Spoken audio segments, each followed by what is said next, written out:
మీరు అనుకుంటుండొచ్చు ఎక్కువ దూరం లేను నేను కూడా పక్కనే బంజారా హిల్స్ లో తెలంగాణ భవన్ మన జనతా గ్యారేజ్ ఉన్నది ఒక్క ఫోన్ కొడితే 40 మంది ఎమ్మెల్యేలను ఎమ్మెల్సీలను తీసుకొని మీ రేమత్ నగర్ కు వచ్చే బాధ్యత నాది ఆడబిడ్డ కదా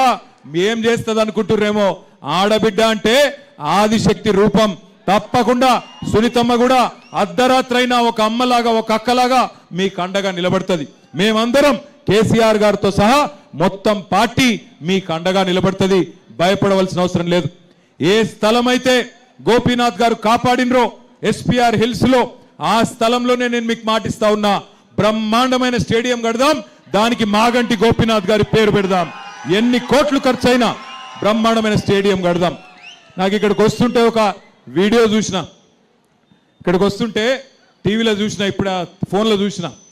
అందులో చెప్తున్నారు ఇప్పుడే సర్వే వచ్చిందట 5 గంటలకు ఎవరో సర్వే ఆయన సర్వే చేసి టీవీలో చెప్పిండట మన గెలుపు మామూలుగా ఉండబోతలేదు జూబ్లీ హిల్స్ లో కాంగ్రెస్ వాళ్ళ డిపాజిట్ జల్లంతయ్యే విధంగా జమానత్ జప్తా అయ్యేటట్టుంటదని చెప్పి ఇప్పుడే ఇక్కడికి వస్తా ఉంటే సర్వే వాళ్ళు చెప్తా ఉన్నారు ఒక్కరు కాదు ఇద్దరు కాదు ఎంతో మంది సర్వే వాళ్ళు చెప్తున్నారు జూబ్లీ హిల్స్ ప్రజలు పూర్తి స్థాయిలో కాంగ్రెస్ పార్టీకి బుద్ధి చెప్పడానికి తెలంగాణ ప్రజలకు ఒక ఆశా దీపం లాగా మీ వైపే చూస్తా ఉన్నారు 4 లక్షల మంది జూబ్లీ హిల్స్ ప్రజల ఓట్లతోని 4 కోట్ల తెలంగాణ ప్రజల తలరాత మార్చే శక్తి మీకే ఉన్నది ఎందుకంటే జూబ్లీ హిల్స్ లో కాంగ్రెస్ కు మీరు బుద్ధి చెప్తేనే నెలకు 2,500 రూపాయలు మహిళలకు వస్తాయి జూబ్లీ హిల్స్ లో మీరు కాంగ్రెస్ కు గట్టిగా ఓడిస్తేనే రేపు నెలకు 4,000 రూపాయల పెన్షన్ చాలు అవుతుంది జూబ్లీ హిల్స్ లో గట్టిగా మీరు కాంగ్రెస్ పార్టీకి దెబ్బ కొడితేనే నెలకు మళ్ళా బ్రహ్మాండంగా వికలాంగులకు కూడా 6,000 రూపాయల పెన్షన్ వస్తుంది లగ్గాలకు తులం బంగారం వస్తుంది మన ఆడపిల్లలకు స్కూటీ వస్తుంది లేకపోతే మళ్ళీ మీరు కాంగ్రెస్కే ఓటేసిరు అనుకో ఏమనుకుంటాడు రేవంత్ రెడ్డి నేను ఎన్ని తప్పులు చేసినా అన్ని రద్దు చేసినా ఏమి ఇయ్యకపోయినా బ్రహ్మాండంగా నాకే ఓట్లేస్తున్నారు కాబట్టి ఏమి ఇచ్చే అవసరమే లేదు అనుకునే ప్రమాదం ఉంటుంది దయచేసి అందుకే ఆలోచించి ఓటేయండి हमारे भाइयों से बहनों से जितने भी हमारे मुसलमान भाई और बहन इस जलसे में शामिल है आप सबका मैं तहे दिल से शुक्रिया अदा करता हूं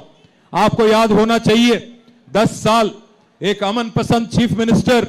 एक माइनॉरिटी दोस्त चीफ मिनिस्टर हमारे लीडर केसीआर साहब के सदारत में केसीआर साहब के लीडरशिप में कैसा खुशहाली और कैसा भाईचारा यहां पे हैदराबाद में कायम था आपको याद होगा आज हैदराबाद में हर किसी का काम तमाम हो गया हर किसी को तकलीफ पहुंच रहा है हाइड्रा हाइड्रा हाइड्रा बोल के ला लिए एक चीज हाइड्रा मालूम है ना आप लोगों को हाइड्रा के नाम पे आज गरीबों के घर गिरा रहे हैं हाइड्रा के नाम पे आज हर जगह तबाही मचा दिया ये लोगों ने हाइड्रा के नाम पे आज रियल एस्टेट को खत्म कर दिए आज जो रेवंत रेड्डी ने कहा 1 तोला सोना देंगे केसीआर साहब 1 लाख रुपया दे रहे हम 1 तोला सोना देंगे सोना तो छोड़ो गरीबों को सोने तक नहीं दे रहे लोग बुलडोजर कब आता कि क्या है कि हाइड्रा कब आता कि क्या है कि कब मेरा घर तोड़ देता बोल के आज हर कोई परेशान है साथ ही साथ भाइयों याद करो आपसे वादा किया गया था कि आपको 4,000 करोड़ का बजट दिया जाएगा माइनॉरिटी सब प्लान लाया जाएगा उसके अलावा 1,000 करोड़ अलग से आपको हमारे खवातीनों के लिए दिया जाएगा यहां पे जो खातून है ये है हमारे मागंटी गोपीनाथ साहब की अहलिया मैं आप बहनों से मैं गुजारिश करता हूं आज गोपीनाथ हमारे बीच में नहीं रहे हम उनके गम में शामिल हैं हम इनके खानदान और इनके जो फैमिली है उनके गम में हम सभी लोग शामिल हैं इसलिए बहनों मैं कहता हूं एक खातून जो है ये मैडम जो है मागंटी गोपीनाथ साहब की अहलिया उनको आज केसीआर साहब ने आपके पास भेजा कि दुआ कीजिए और एक बार उनको जिता के एक मौका दीजिए क्योंकि आपने 5 साल के लिए गोपीनाथ साहब को चुना ऐसा हो गया कि 1.5 साल में ही उनका इंतकाल हो गया हम इसीलिए उम्मीद करते हैं आप सबसे गुजारिश करते हैं कि आप सभी लोग हम सभी बहन और भाई 11 तारीख निकलिए बाहर और जिस कांग्रेस पार्टी ने आपको धोखा दिया आपने तो मौका दिया कांग्रेस को काफी बार पर उन्होंने बार बार आपको धोखा दिया नाम पे 4,000 करोड़ बजट के नाम पे धोखा दिया माइनॉरिटी सब प्लान करके धोखा दिया हर चीज में हर शुबे हयात में आपको धोखा दिया और केसीआर साहब ने 10 साल एक ऐसी हुकूमत चलाई जहां मजहब के नाम पे कभी सियासत नहीं करे अगर एक गरीब मुसलमान बच्ची को रमजान के दिन तोहफा दिया जाता था तो एक हिंदू बच्ची को बतुकम्मा के दौरान दशहरा के दौरान उनको भी एक साड़ी दिया जाता था। अगर क्रिश्चियन हैं आप तो क्रिसमस के दौरान क्रिसमस गिफ्ट मिलता था। आज ना बतुकम्मा साड़ी दिया जाता है, ना केसीआर किट मिलता है, ना रमजान तोहफा दिया जाता है, ना क्रिसमस गिफ्ट आपको दिया जाता है। इसलिए बहनों भाइयों, आप सभी से गुजारिश है, ऐसी कांग्रेस पार्टी जो आज बीजेपी के साथ चल रही है, మాకు కొన్ని చూస్తే నవ్వొస్తున్నది। నిన్న రేవంత్ రెడ్డి గారు మాట్లాడుతున్నారు, ఇక్కడనే పక్కన రేవంత్ రెడ్డి మాట్లాడుతున్నాడు, ఇక్కడ మనకు బీజేపీకి ఏదో సంబంధం ఉందని అడ్డగోలు మాటలు మాట్లాడుతున్నాడు। బీజేపీకి సంబంధం ఉన్నది ఎవరికో అందరికీ తెలుసు।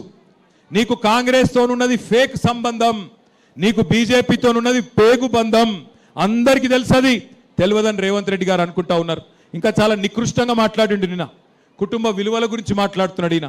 బతుకున్నప్పుడు పిల్లనిచ్చిన మామ జైపాల్ రెడ్డి గారిని బండబూతులు తిట్టిండు రేవంత్ రెడ్డి, ఇవాళ ఆయన కుటుంబం గురించి మాట్లాడుతున్నాడు। ఇక సెటిల్మెంట్లు చేసేటోడు కూడా సెంటిమెంట్ గురించి మాట్లాడబట్టి ఏం చెప్పాలి మీకు నేను, సెటిల్మెంట్లు చేసుకొని బతికే బ్లాక్ మెయిలరు సెంటిమెంట్ గురించి మాట్లాడుతూ ఉన్నాడు। అందుకే నేను మిమ్మల్ని కోరేది,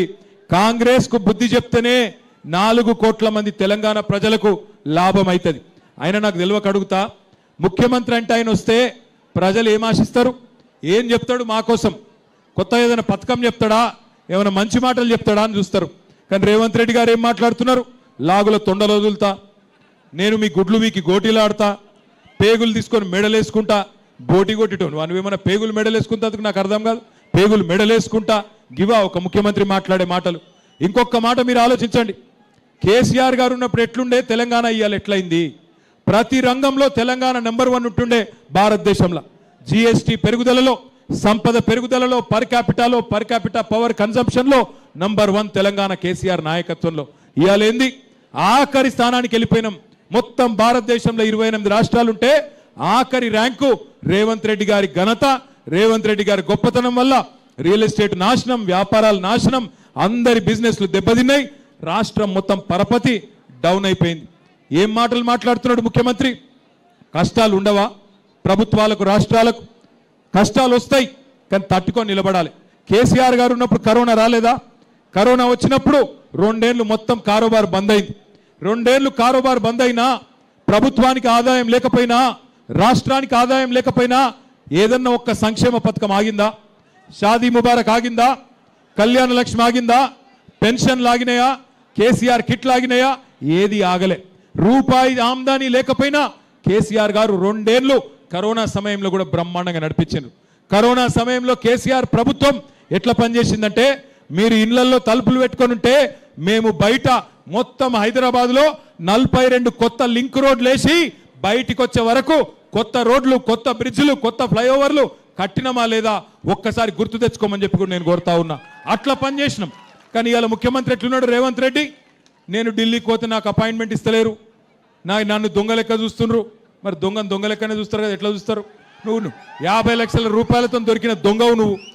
దొంగ లెక్కనే చూస్తారు, నాకు అపాయింట్మెంట్ ఎందుకు ఇస్తలేరంటే చెప్పులు ఎత్తుకపోతాడేమో అని భయపడుతుర్రు। ఇక ఇట్లా మాట్లాడినా ఎవడన్నా ఇస్తాడా పైసలు, మనకు ఎవడన్నా పెట్టుబడులు పెడతాడా, పరిశ్రమలు వస్తాయా, మన పిల్లలకు కొలువులు వస్తాయా, ఇంటి పెద్ద అంటే కష్టమున్నా కడుపులో పెట్టుకుంటాడు। కేసీఆర్ గారు నడిపియలే, ఈ రాష్ట్రంలో కరెంటు సమస్య ఉండే, నడిపియలే కేసీఆర్, కరెంటు సమస్య పరిష్కారం